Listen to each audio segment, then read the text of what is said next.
कतार का एलएनजी जो विस्फोट हुआ है, देखिए इंफ्रास्ट्रक्चर पे बहुत डैमेज हुआ है।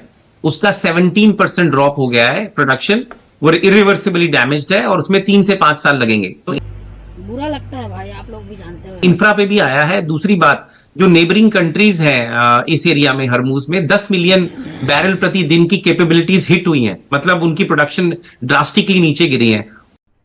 अरे कहना क्या चाहते हो? और ये जो वॉर है, अगर आप इसके आंकड़े देखें तो तकरीबन 15 बिलियन टू 20 बिलियन डायरेक्ट और इनडायरेक्ट कॉस्ट प्रति दिन का आ रहा है।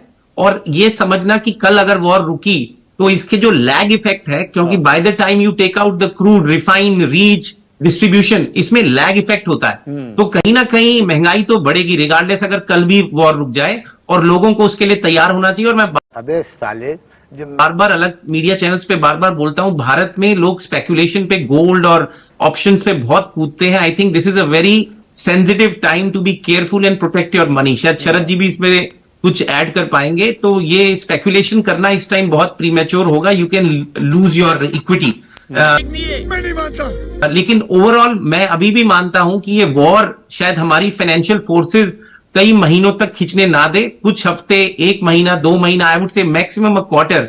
लेकिन जो हमारे मिड टर्म नवंबर में आ रहे हैं मानक जी, दे आर वेरी सेंसिटिव। हम कोई मंदिर का घंटा है कि कोई भी आके बजा जाता है। और ट्रंप की पकड़ बड़ी तेजी से गिर रही है। He needs a face saving and come out victorious. और कहीं जगह पे तो कन्वर्सेशन हो रही है कि टोल को एक्सेस करने का, क्या पागल है तू? From the Hormuz, which is unbelievable. अगर टोल लगा दिया परमानेंटली, वो तो ईरान की पार्लियामेंट की कमेटी ने बाकायदा कह दिया, पास कर दिया, प्रस्ताव पास कर दिया कि भैया आपको टोल देना पड़ेगा। यहाँ पे नहीं, ऐसा नहीं हो सकता। अगर आप वॉशिंगटन डीसी में सेनेटर्स और कांग्रेसमैन की बात सुने तो वो रिकवरी के लिए सऊदी, कटार, कुवैत से पैसा मांग रहे हैं और टोल की भी बात कर रहे हैं। तो it's a very crazy time right now. बताइए शिव, आई एम सॉरी बाबू। कर्नल टिक्को, अब मुझे एक चीज समझाइए। विजय सरदाना जी अभी 2 दिन पहले भी मेरे शो पर थे, वो कह रहे थे कि हमने ठीक से प्लानिंग की होती, स्ट्रेटेजिक रिजर्व्स हमने बढ़ाए होते तो शायद इतना संकट हमारे ऊपर नहीं आता।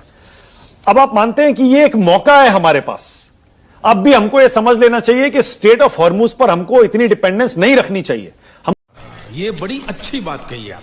हमको ऑल्टरनेट रूट्स ढूंढने चाहिए, बिल्कुल, और स्ट्रेटेजिक रिजर्व्स भी बढ़ाने चाहिए, उस पर वॉर फुटिंग पर काम होना चाहिए। देखिए एब्सोल्युटली बिल्कुल ठीक बोला उन्होंने। ये हमारे लिए ही लागू नहीं है, हमारा तो 40% आता है वहां से। रोज आते हैं इस उम्मीद पे, आज जीतेंगे, कल जीतेंगे, परसों जीतेंगे, रोज हारते हैं।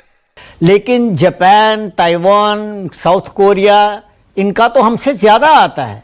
गैस तो खैर हमारा बहुत ज्यादा आता है, तो हमें ये सब तो करना पड़ेगा किसी भी हालत में। इसकी एक और भी बड़ी वजह है, देखिए किसी भी सूरत में ये जंग खत्म हो जाता है। समझ रहे हो? समझ रहे हो? मैं आपको बताता हूं, वहां पर वेस्ट एशिया के अंदर जो विरोधाभास है ना, अरबिक स्टेट और पर्शियन सिविलाइजेशन का, ईरान, टर्की और अरब स्टेट्स, इतना विरोधाभास है, इतनी राइवलरी है आपस में कि वो कभी भी नहीं चाहेंगे कि ईरान को वो एक प्रेडोमिनेंट पावर के रूप में देखेंगे। अरे टेंशन नहीं लेने का, अपुन है ना, क्योंकि उनको मालूम है कि अगर ईरान प्रेडोमिनेंट पावर बना तो उनकी क्या हालत होगी। तो मैं मानता हूं कि अगर जंग मानो कल खत्म हुआ या परसों खत्म हुआ और ईरान बच गया, ईरान ने सरवाइव किया, ये युद्ध जो है अगले 3 साल में दोबारा होगी। लगता है ये पागल हो गया। पिछले 125 साल में अगर आप देखेंगे, 1901 से लेकर 2026 तक, जब से ऑटोमन एम्पायर ब्रेकअप हो गया और फ्रांस और इंग्लैंड ने इस एरिया को अपने अपने स्फीयर्स ऑफ इन्फ्लुएंस में तकसीम किया,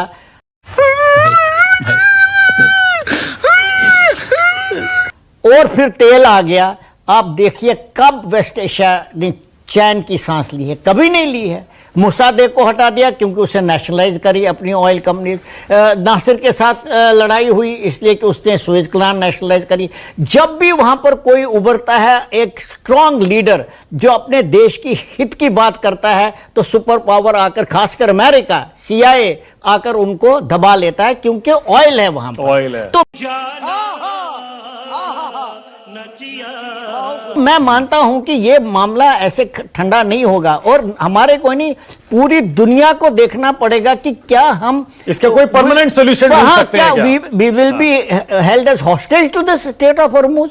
अरे बेटे तुझे थकान नहीं लग रही क्या? ए सफेद कपड़ा ओ